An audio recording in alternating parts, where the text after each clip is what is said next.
கதை நேரம். ஒரு அப்பாவின் கனவு. ஒரு சிறிய கிராமத்தில் முருகன் என்ற கூலி தொழிலாளி வாழ்ந்தார். காலையில் சூரியன் உதிக்கும் முன்பே வேலைக்கு சென்று விடுவார். மாலை சூரியன் மறைந்த பிறகுதான் வீடு திரும்புவார். அவருடைய உலகமே அவரின் மகன் ஸ்ரீதர். முருகன் படிக்கவே இல்லை. ஆனால் அவருக்கு தினமும் ஒரு கனவு மட்டும் மனசுக்குள்ள ஓடிக்கிட்டே இருக்கும். என் பையன் என்ன மாதிரி கஷ்டப்படக்கூடாது, அவன் பெரிய ஆளாகணும். ஸ்ரீதர் பள்ளிக்கு போனான். அவன் படிப்பில் சுமாராகத்தான் படிப்பான். நண்பர்கள் அவனை பார்த்து சிரிப்பாங்க. நீ எல்லாம் பாஸ் ஆக முடியாதுடா. அந்த வார்த்தை அவன் மனசை கஷ்டப்படுத்தியது. ஒரு நாள் எக்ஸாம் ரிசல்ட் வந்தது. ஸ்ரீதர் அதில் ஃபெயில் ஆனான். அவன் வீட்டுக்கு வந்து ரூமுக்குள் உட்கார்ந்து கொண்டு அழுதான். அப்பா,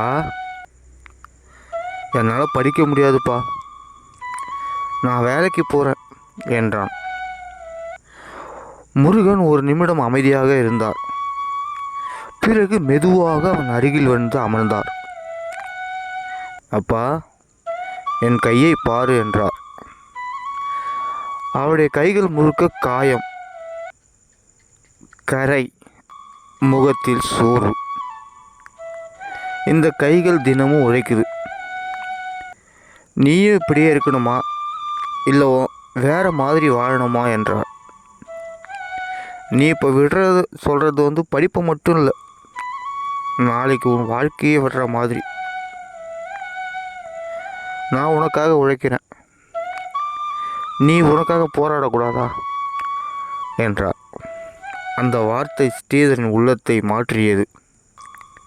அடுத்த நாள் முதல் அவன் ஒரு புதிய மனிதன் ஆனான். இரவு தூங்காமல் படிக்க ஆரம்பித்தான். தோல்வியை நினைத்து கஷ்டப்படவில்லை, அதை ஒரு முன்மாதிரியாக எடுத்துக்கொண்டான்.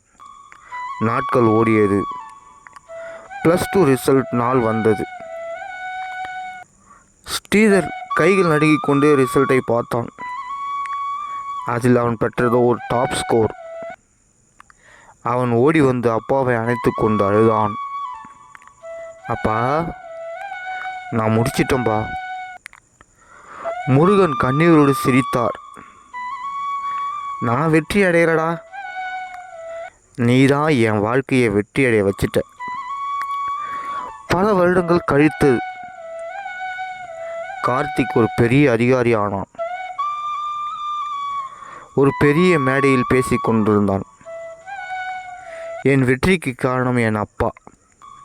அவர் புத்தகம் படிக்கவில்லை, ஆனால் என் வாழ்க்கையை பற்றி படிக்க கற்றுக் கொடுத்தார். நான் எல்லாத்தையும் கைவிட போன நேரத்தில் அவரோட காயங்கள் தான் எனக்கு புத்தகமாக இருந்தது. அவன் பேசிக்கொண்டே இருந்தான். ஆனால் கூட்டத்தில் ஒரு மூலையில் முருகன் அமைதியாக நின்று மகனை பார்த்து சிரித்து கொண்டிருந்தார்.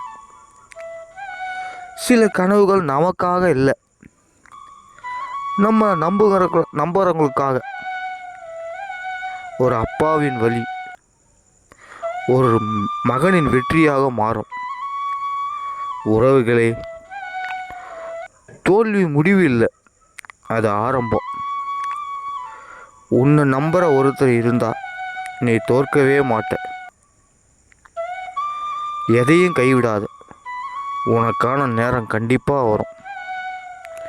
கதை பிடிச்சிருந்தா லைக் பண்ணுங்கள், ஷேர் பண்ணுங்கள், சப்ஸ்கிரைப் பண்ணுங்கள். நன்றி, வணக்கம்.